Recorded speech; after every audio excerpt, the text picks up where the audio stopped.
So we have infinite limits, which would be something like the limit as x approaches 2 from the right of 1 over x minus 2.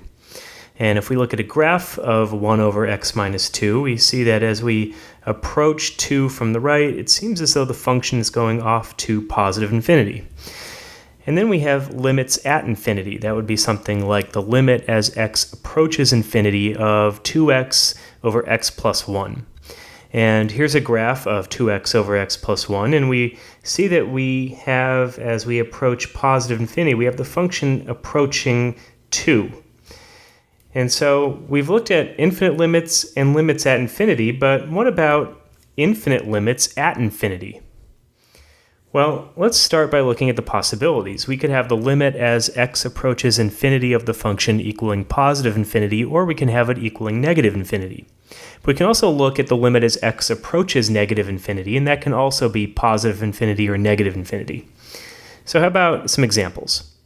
How about f of x equaling x squared? So that's just your basic parabola. And first we can look at what happens as x goes to positive infinity, and we see the graph just seems to be going off to positive infinity itself. So we could say that the limit as x approaches infinity of x squared is positive infinity.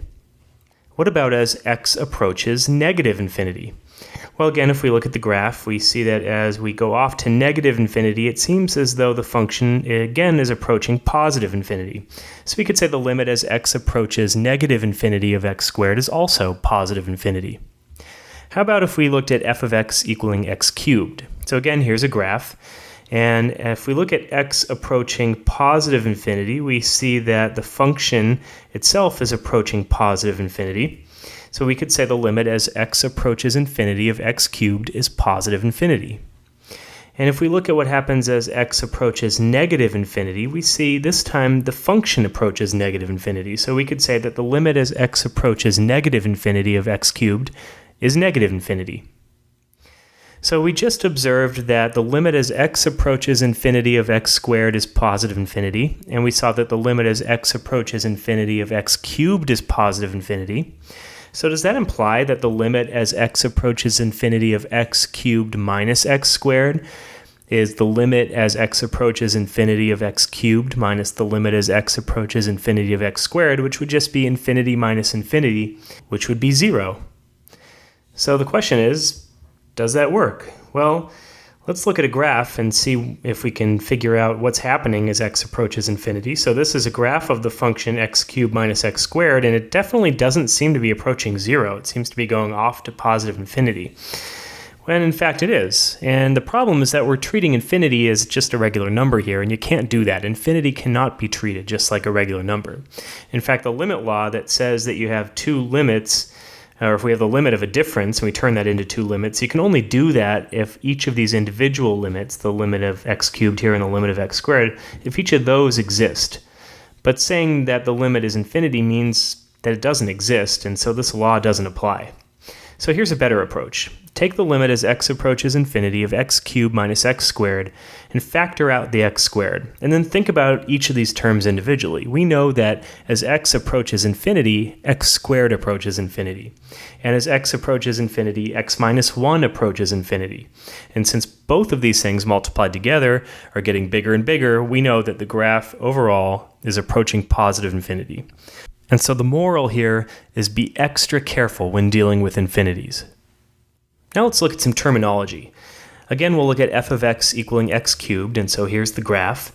And the limit as x approaches infinity of x cubed is positive infinity. And another way of saying that is that x cubed increases without bound as x increases. And if we look at the limit as x approaches negative infinity of x cubed, and we saw that that was negative infinity, another way of saying that is that x cubed decreases without bound as x decreases. Let's look at one more example. How about the limit as x approaches infinity of 5x to the fourth plus x minus 2 all over 6 minus x squared? Now, the standard thing here for dealing with these limits as x approaches infinity is to divide everything by the highest power that you see in the denominator. And in this case, we see the highest power is x squared. So we're going to divide every single term by x squared. So we would get something like this. 5x to the fourth divided by x squared would be 5x squared, and x divided by x squared would be 1 over x, and so on. And now we know that since x is getting really, really big, all of these terms that have x in the denominator are getting really, really small.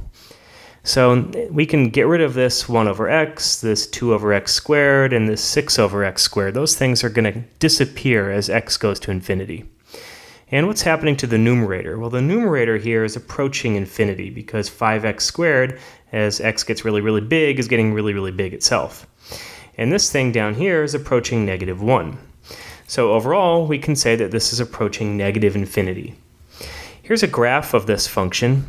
And let's see, what's happening as x approaches infinity? Well, it's supposed to be approaching negative infinity, but if we look at the graph, it doesn't seem like that's happening. It seems like it's getting bigger and bigger and bigger here as x approaches infinity. So what's going on? Well, if you zoom out a little bit, this is the same graph just zoomed out. Now we can see what's actually happening.